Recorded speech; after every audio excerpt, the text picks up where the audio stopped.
All right, Ian. Another game preservation news. This comes from GamingAlexandria.com. This was the dumping of the previously unreleased Viewpoint 2064. All right, so Viewpoint 2064 was a 3D vertical shooter developed by Rack Dim to be published by the series owner, good old Sammy Corp. It was also American Sammy here. So, sequel to the original Viewpoint, released in '92 for the MVS arcade system. I never played that. Yeah, so the original Viewpoint is a scrolling shooter. It's got a 3/4 isometric view to it. It was by Sammy. Actually, it wasn't by Sammy. It was by ICOM, which was then purchased by Sammy. ICOM also did, I believe, Polestar and Blazing Star for the Neo Geo. Anyways, good shooters. It was similar to Zaxxon in like how it looked. So that was like the big selling point, was this neat pseudo 3D viewing angle. Oh wow, I'm looking at it. Yeah, it's the same exact angle as Zaxxon. Yep. So the game was in production for release on the N64, a true sequel, the only true sequel. We mentioned this a while back, actually, when it was just discovered. Now it's been dumped, and it looks pretty cool, and it looks more or less, fairly complete and playable. There are some issues that are listed in the GamingAlexandria.com article that we'll go over. You can't always pick a new branching stage. So it's a shooter, and at the end of each level, similar to this to me looks like it was going to be more similar to like a Star Fox. Sure. Which would have been a lot of fun, I think. So there's branching paths. You can't always pick a proper branching path because sometimes the conditions needed to pick it don't check off. You have to pick them from the actual level select screen. Some objects can be flown through. A few cutscenes have some out-of-place textures. There's an unselectable boss rush mode.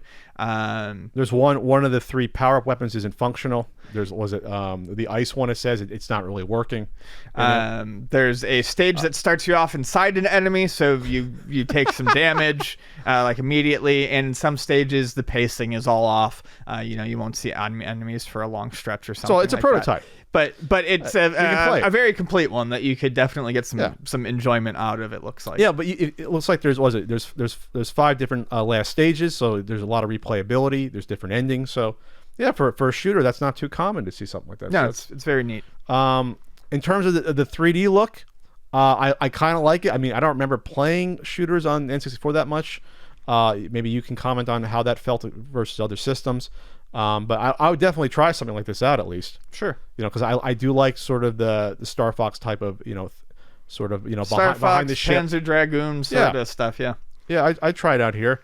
Let's see, 3 power-ups, fire, lightning, and ice, which orbit the player's ship. The power-ups are called options like an R-type, although players can't switch between the different types and are stuck with whatever they pick up. Each power-up increases firepower and blocks shots on the side. That's always a nice option. The fire and lightning power-ups function properly, but the blizzard power-up does not change the shots at all, and the player fully invincible instead of anything ice-related. The side shields can also be moved in front of the player's ship and can block incoming fire, but prevents players from shooting. Well, that's pretty cool.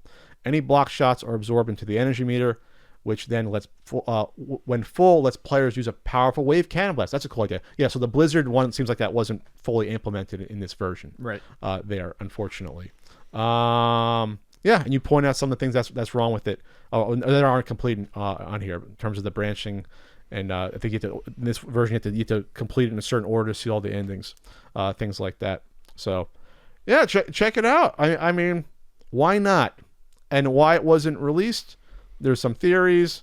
This postulates that shoot 'em ups are losing popularity in the United States, and they're primarily in Japan. So why bring it out? I guess at that point, I don't know. N64 was not really a shooter system, so that probably didn't help as well. No. There's there's a Star Soldier on there. There's a Star Soldier, really? Yeah, in the U.S. too. Wow, but only if someone did a certain N64 guidebook. Maybe I'll review that one. Star Soldier Vanishing Earth. There was a bug one, right? A bug on the box art for an N64 game that was a shooter. Body Harvest, but Yeah, I don't think that's like a traditional shooter. No. That's not a traditional shooter. We're already running out of them then. Yeah. Oh, actually, that looks good. Star Soldier on N64. It doesn't look that bad. For it's a fun. polygon-looking shooter. Yeah, it's a fun game. Okay. All right. So you can download this ROM as well. ROMs for everyone this week on the CU podcast. You can go from an N64 3D shooter to having pigs and mice teach you about traffic safety on the Sega Master System. There.